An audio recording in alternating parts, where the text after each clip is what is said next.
What's up, family? If it's your first time checking out the show, let me know what city, what state you're coming in from. If you're outside of the U.S., let me know what country you're representing.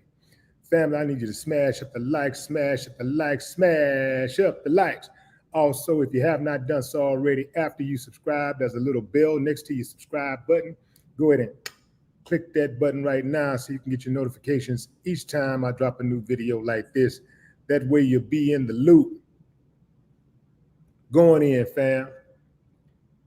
We got another uncivilized mutt who has turned herself in after taking the law into her own hands and violating an innocent black man. It was horrible. Absolutely horrible. Who is this uncivilized mutt? She's 21-year-old Mary Elizabeth Todd. She's related to 23-year-old Alan Todd, who turned himself in earlier. Now, fam, these uncivilized mutts, they must be stopped by any means necessary because they feel that the law does not apply to them.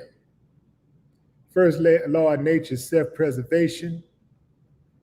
Every single person on this planet has a right to defend themselves against all enemies, both foreign and domestic. As I said, this uncivilized mutt joins the three other uncivilized mutts who were arrested following the Riverfront fight. Now, it's unclear whether this Mary is related to Alan Todd, but you know how they do them country bumpkins, you know. He could be her brother, he could be her daddy. I know they say they're 23, 21, but they'll figure it out, man. The math kind of don't add up, but they could be lying about the age, You never know. People like this, you can't trust them. They're capable of anything. Zachary Shipman, 25, also turned himself in Wednesday night after police asked him and Todd to turn themselves in no later than Tuesday. Richard Roberts, 48 years old, was also held in custody in Selma as of Tuesday. Now, the way that these uncivilized mutts ended up in jail is quite telling but not surprising. They purposely blocked the Harriet II riverboat from docking in its designated place. Instead, they thought it was a good idea to park their pontoon boat in the Harriet's place. For 45 minutes, family, they held the riverboat up. For 45 minutes, the people were stuck on the boat. They could not move into the docking position because these uncivilized, self-entitled mutts would not move the boat. What I want to know is, where the hell was security for 45 minutes? Like, if they were on the scene for 45 minutes, they should have taken action immediately. It shouldn't have taken 45 minutes to get that boat out of the way. The moment that boat was to dock and another boat was in its place, there should have been a call made to have that boat removed immediately. There should be some type of protocol put in place to have that boat removed. And whoever put the boat there cited, right? They should have been cited off the rip. So there was a major breakdown in policy. I'm sure there has to be some type of policy in place for that. So that was a major breakdown. Also, I was going to say a breakdown, but actually it's turned out exactly like they like it to turn out when they detained the uncivilized mutts and let them go. They should have never been let go. Where else do you get to go around assaulting security guards? Well, actually, he wasn't. I found out he was not a security guard. He was actually a co-captain of the boat. Where they do that at? Where else can you just be assaulting the captain of a boat? And he's on duty. And you just be able to just walk off into the sunset, come back on your own reconnaissance. Like, fam, look, I'm gonna call a strike and a ball a ball. I'm not the type of dude to go around like looking for racism like that. That ain't me. I got a life to live. I got things to do. I got places to go, to people to see. Got major responsibilities. I wish I didn't have to cover this one day, because I can tell you straight up, fam, the shit is exhausting. But I ain't finna let them slide. I'm not gonna be quiet so they can be comfortable. I'm not letting it slide. I'm not going to be silent. I'm gonna call a strike and a ball, and I'm gonna put these clowns on blast. That's right. I'm gonna put them on blast. This uncivilized mutt is only 21 years old.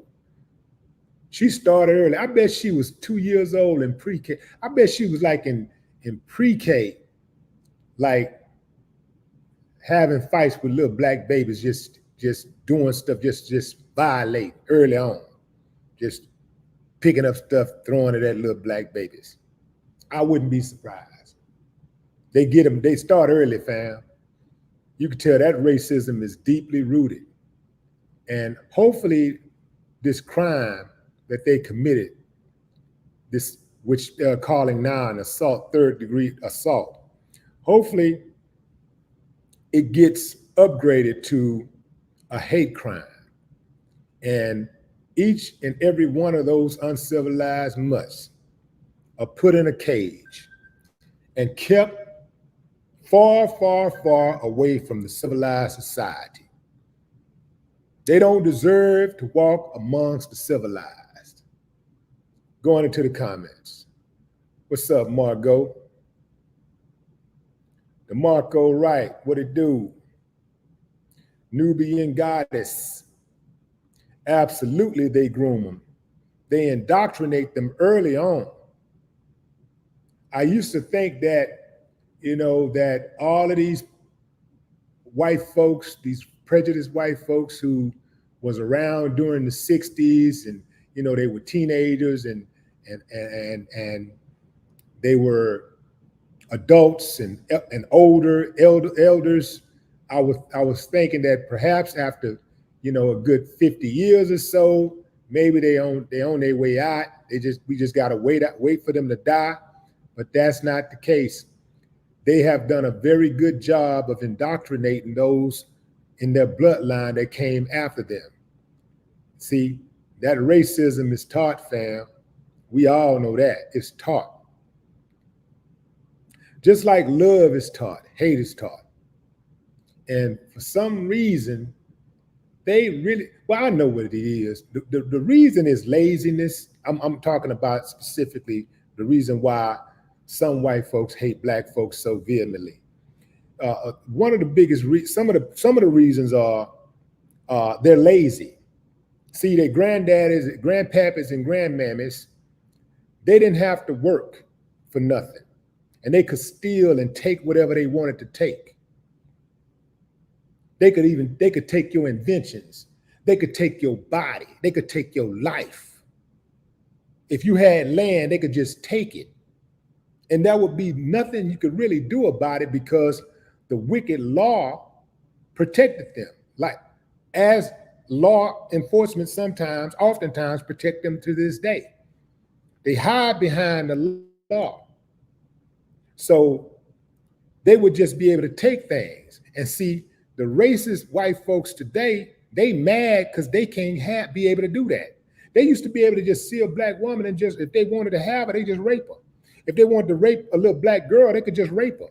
Remember A Time to Kill, Samuel L. Jackson? They could just get away with stuff like that. They mad that they can't live that outward uncivilized life. They're mad that they have to compete for jobs. See, they can't compete. Unqualified. They're mad about that. They're mad that they ain't got it easy. They ain't got it on the easy street like their ancestors did. They mad about that.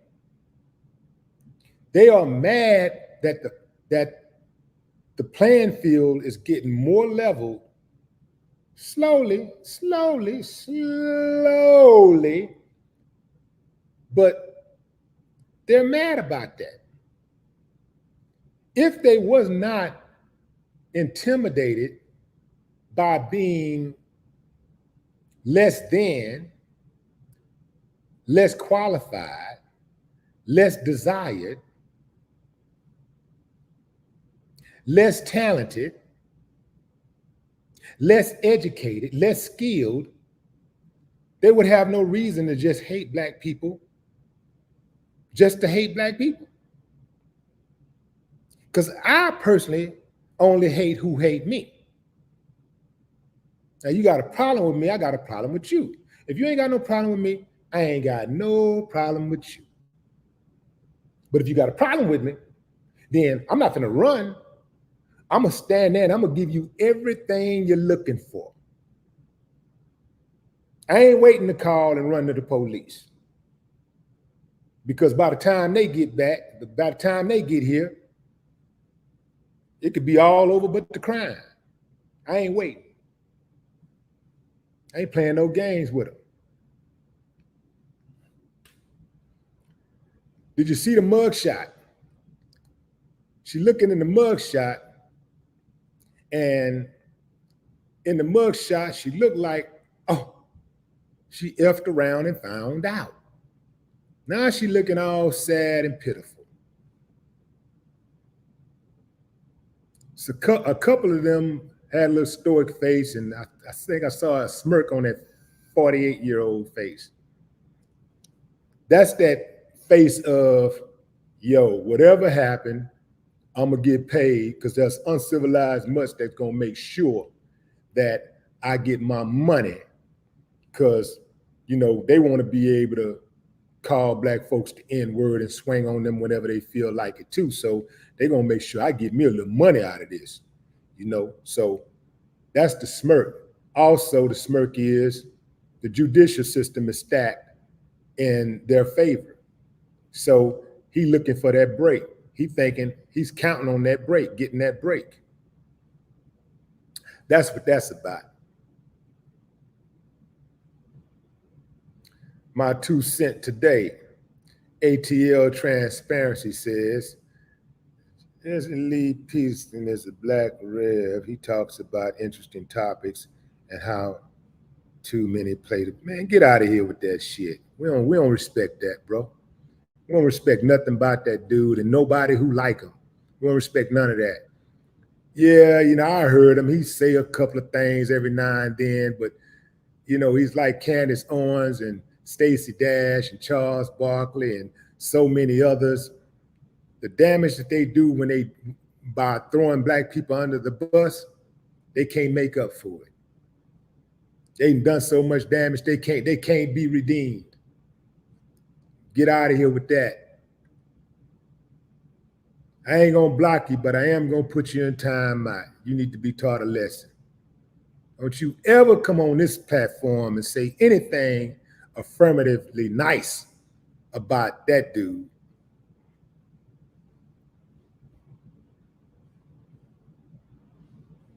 Dara Murray, what up, Dara?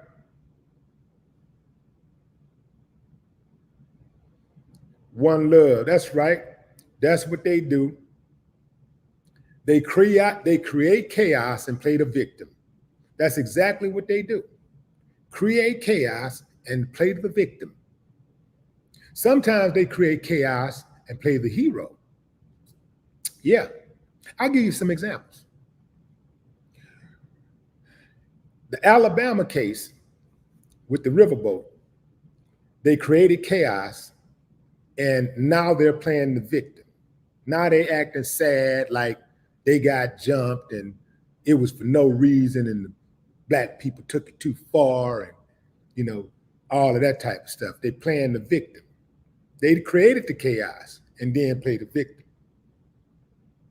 Sometimes they create chaos and play the hero. When they put the dope, when your government put dope, crack cocaine in the black neighborhoods in Compton, starting off in South Central, they created the chaos with the dope, put it in the hood, allowed an influx of guns to come in, and said, okay, now all y'all poor people, go for what you know. They sat back and they watched an entire race of people destroy their neighborhoods. And they sat back, and they allowed killers to go unchecked, to go uncaptured in the hood. They allowed the educational system to basically be decimated.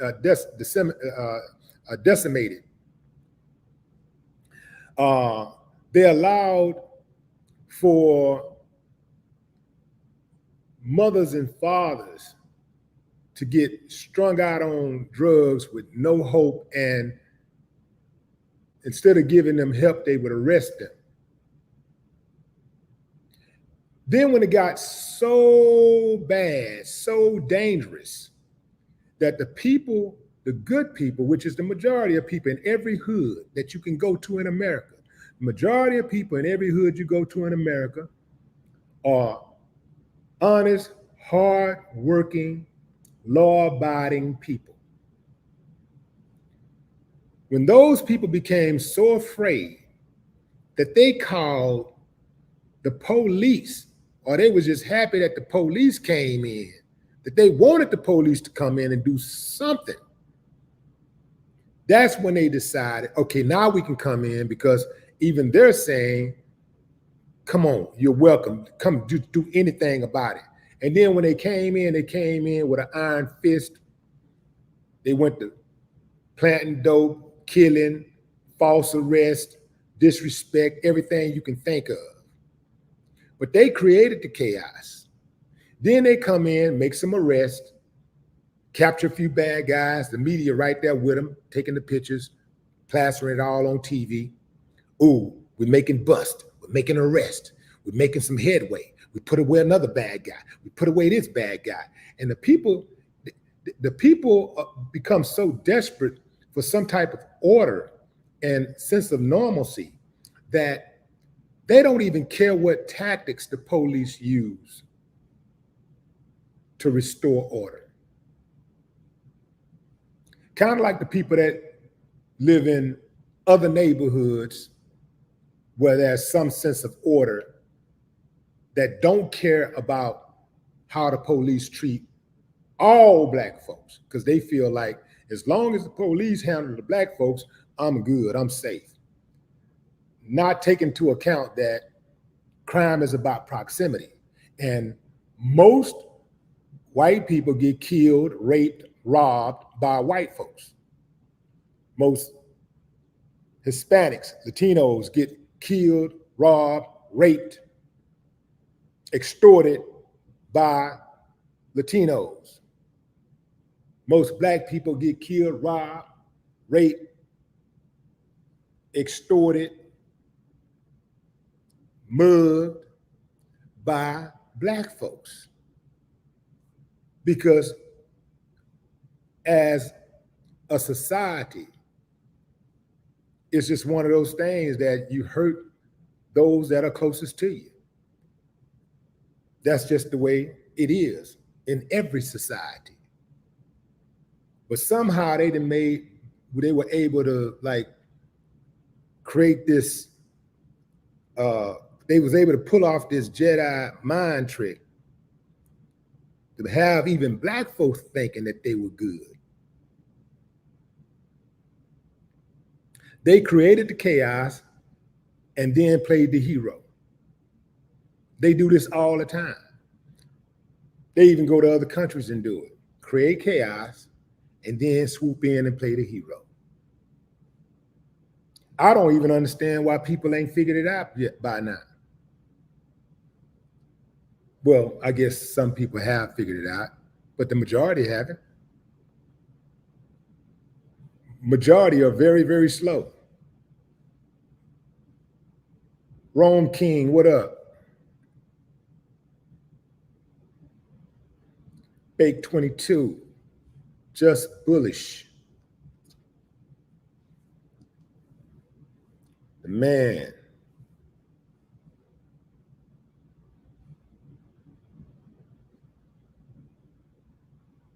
Unapologetic bot facts, Williams, what up?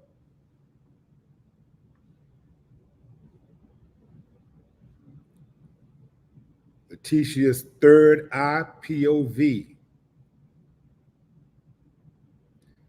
Big hair.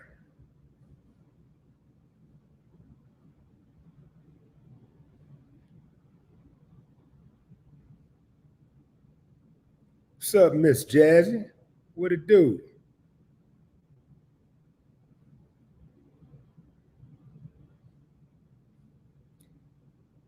Appreciate that, Margot. Who is this? Killer P, LEF, Ernest Bellum.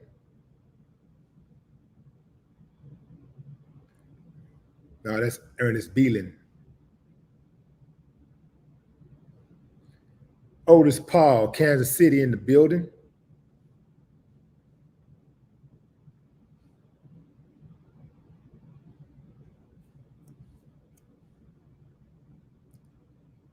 What's up, Gloria? Greenville, North Carolina. What it do? I heard some people arguing on Instagram today whether North Carolina is the South or not. What do y'all think? Is North Carolina the South? It's like, well, you got South Carolina and North Carolina, and South Carolina is in the South, and that means North Carolina is in the South, and just on and on and on. They were arguing about whether it's in the South or not. And so what do y'all think? Is North Carolina in the South? I'll tell you what I think in a moment.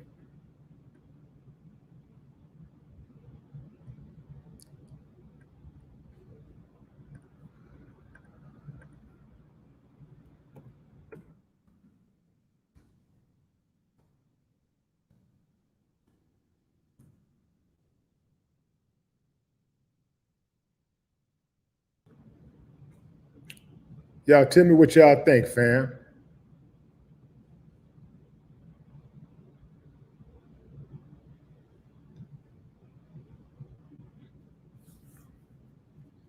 Is North Carolina in the South?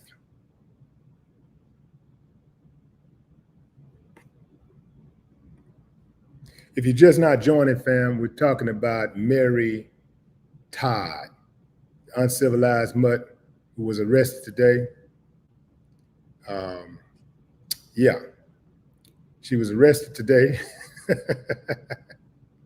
And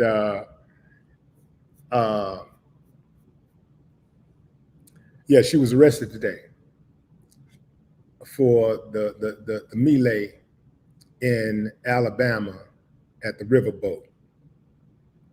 And that look on her face says it all. But what do y'all say? Let's get this answered real quick. Let's get this answer real quick about North Carolina and South Carolina. Well, do y'all think North Carolina is in the South? So let me give you some context. So this woman, I don't know if she's an entertainer or what, but she was saying that she's from North Carolina and North Carolina is not the South. And they were like, that's not the South. They were saying the South, like the South is something bad, right?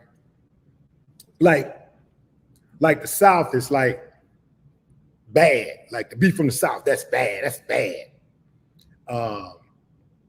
When the trip part about it is this, because they were saying that, you know, if it's in the South, it's country. So let me explain something to y'all, all my people up north, on the West Coast, on the East Coast. The South is not synonymous with country. Just because you're from the South don't mean you country.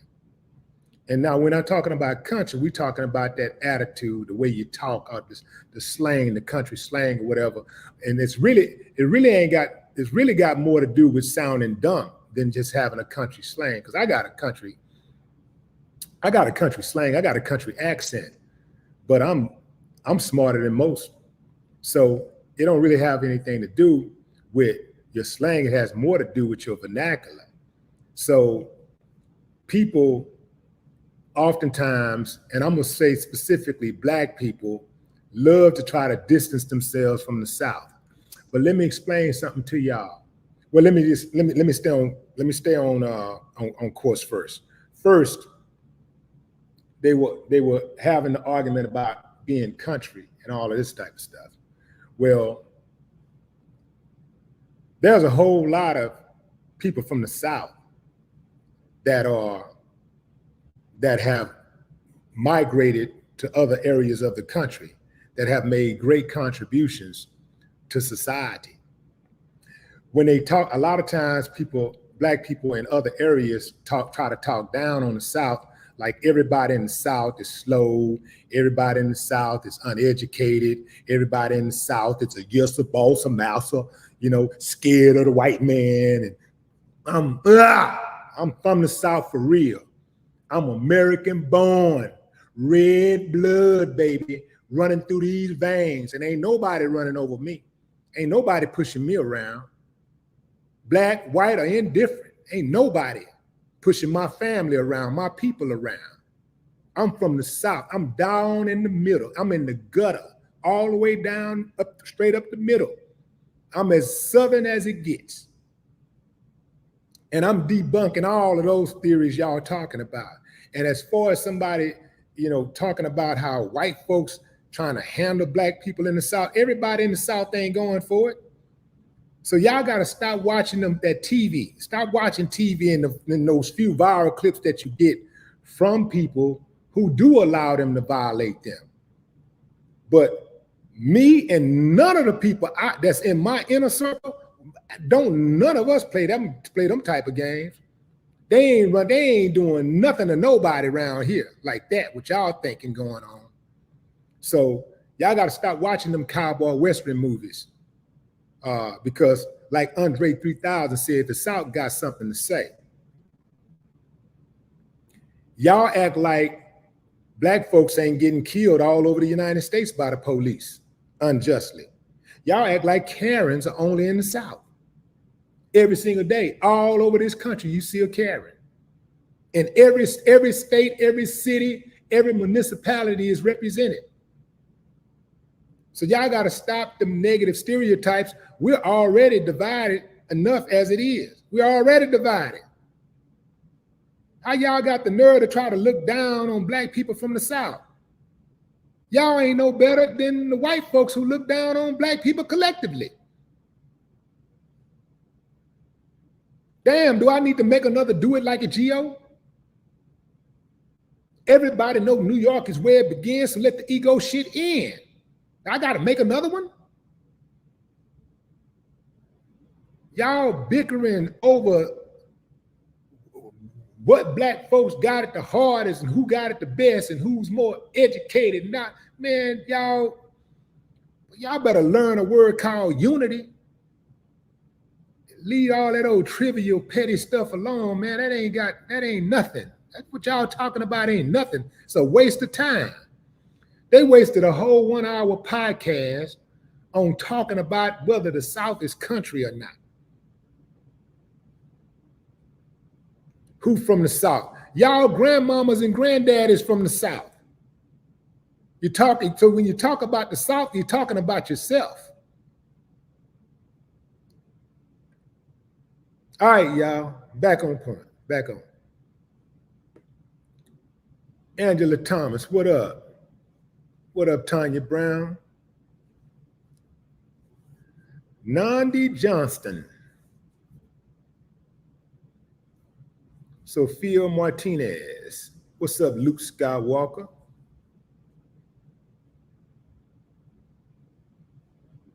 Nikki McMillan. Kenny B. What up? That's right. Quit hating the South. I remember when Red Boy from Rap-A-Lot sent me that song. Pimp C wanted me to get on Quit Hating the South. The UGK song Quit Hating the South. And he sent me that song. And I heard the idea. I was like, well, actually, I heard the idea before I heard the music. So Red Boy told me the song is Quit Hating the South. I was like, oh yeah, I like that already. Quit Hating the South. I like that already. Sent me the beat. Bing, boom, ate it up. Sent it back to Pimp. Pimp called me. Pimp called me like right after listening to it. I sent it, he probably called me, 5, 6, 7, 8 minutes later. Willie D, man, see, that's what I'm talking about, man. I sent that song to like 3, 4 other people, man, before I sent it to you. I knew I should have, man, I'm trying to, like, who we gonna put on this? Who can do this, man? And goddamn it, I said, man, Willie D, man, let's get this song to Willie D, man. Man, you did that, man. You did that, man. That was Pimp. That's what Pimp C said. Yeah, quit hating the South, man. Even on the music thing, like I said in the song, as long as the beat knocking the lyrics hot, son, I could give a rat's ass where rap is from. Hell as I care about what a rap is from. If the beat jamming, if the lyrics jamming, I want to rock out. I don't give a damn where you from.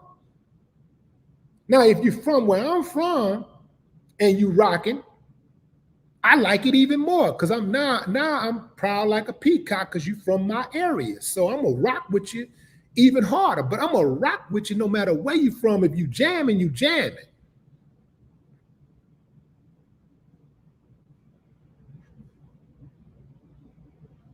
Line Locks, what's up?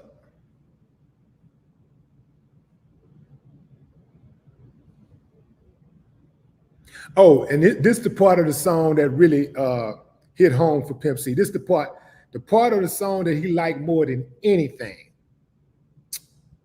Hold on, I'm gonna do something special for y'all. I'm gonna pull it up right quick. Let me think about my lyrics. Hold on, let me see what I said. I said,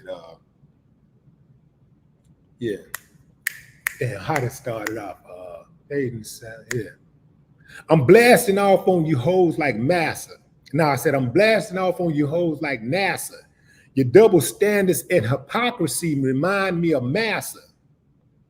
We ain't good enough to eat at your table, but when you get hard, you want to run up in our bras. I'm from the get-toe, but I'm still packing figures. Bitch, hoe, cocksucker. I was cussing a lot. And I said, that goes for all you visitors too. If you don't like it down here, get the fuck on, fool. They say we can't rap and they questioning our intellect. Friendly ass talking bad on the internet. Anybody typing that much can't be a danger. Catch you in person, bitch, I'll break your fingers. There's some trash in the South, but I promise you from the east to the west, some of y'all garbage too. As long as the beat knocking the lyrics hot, son, I could give a rat's ass where rap is from. I remember NWA and PE had me feeling like a rapper was the thing to be. You can't fuck with Willie D, UGK either. Disrespecting the cold, jealous motherfuckers need to quit hating the South. We never hated, bro. Like all this music that came through the South, all those artists that came to the South before we got on, We supported those artists. If they was jamming, we supported them. We ain't go like, wait a minute, man, where they from? Wait a minute. They from New York? Where they from? Oh, hell no. Nah, we ain't. They from Cali? Oh, no. We ain't do that. We like, it's the music first. The music first, then the artist. We ain't give a damn where the artist was from. We listened to the music. We listened to the lyrics. Dope.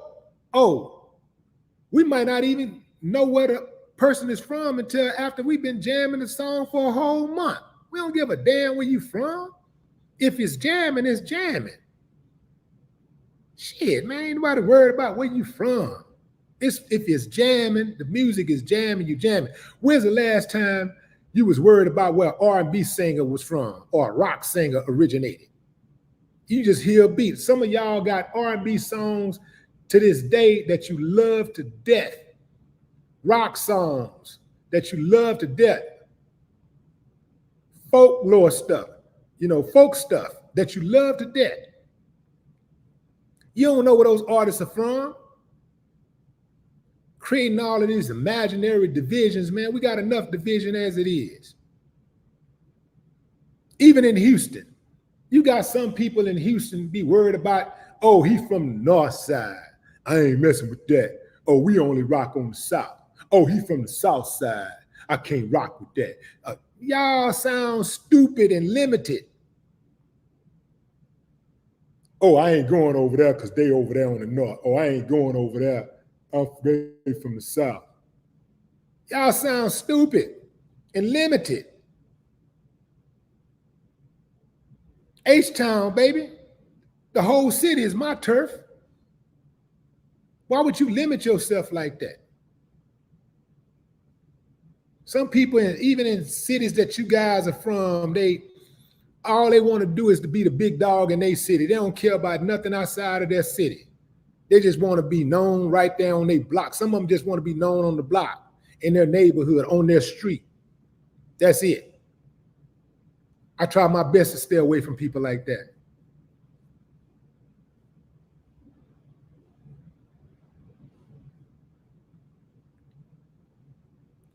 Sweet baby, what up? Man, if my support for hip hop would have been limited to the South,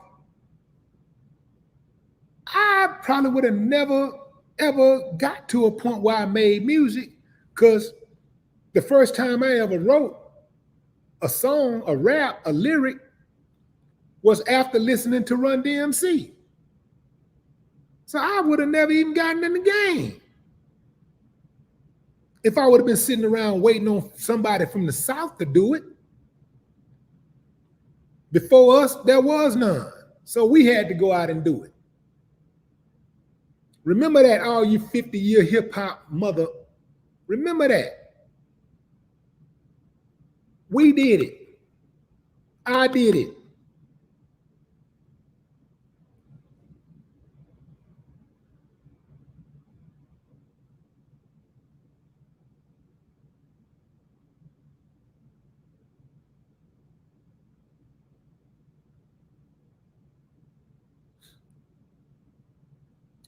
What's up, Brandon Joseph?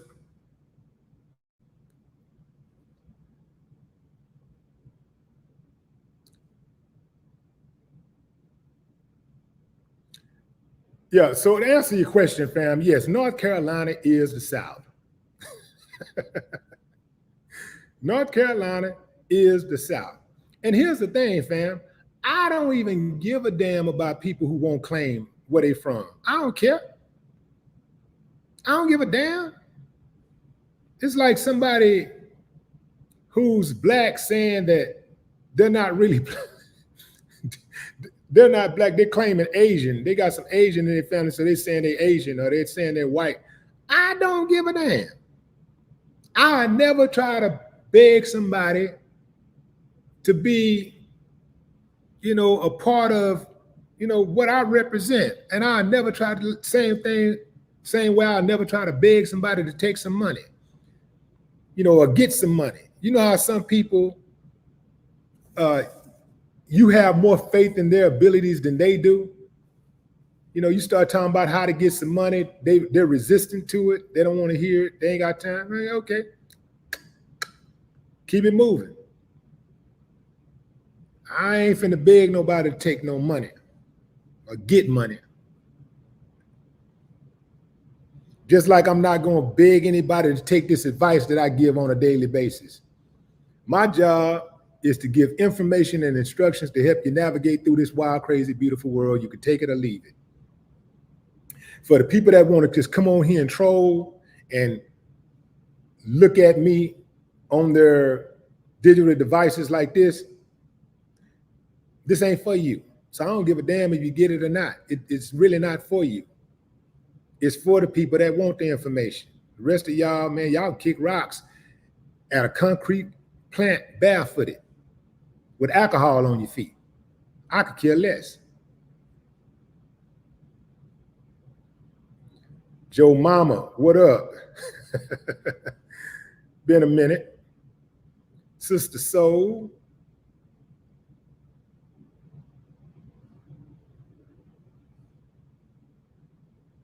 What's up, Uprise?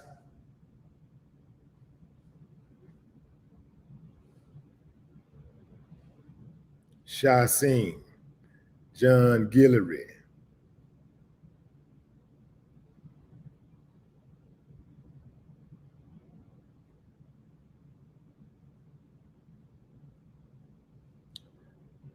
What's up, Kim Fox? Today's real info. Shava Sarah. Is that Shava Sarah? I'm going with Sarah. Shava Sarah. You know, I'm pretty good with these names, fam. I could be a newscaster. Pretty good with the names. Even the more difficult names. I'm talking about the names that have silent letters and stuff like that. I'm pretty good with this stuff.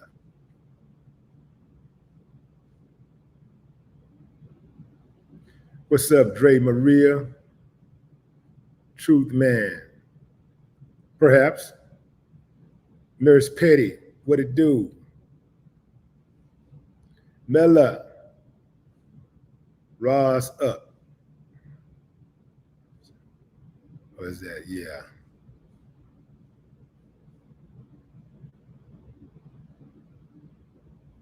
Okay, fam, that's my time.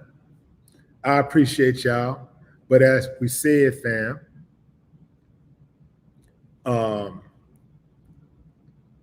the fourth uncivilized mutt has been captured.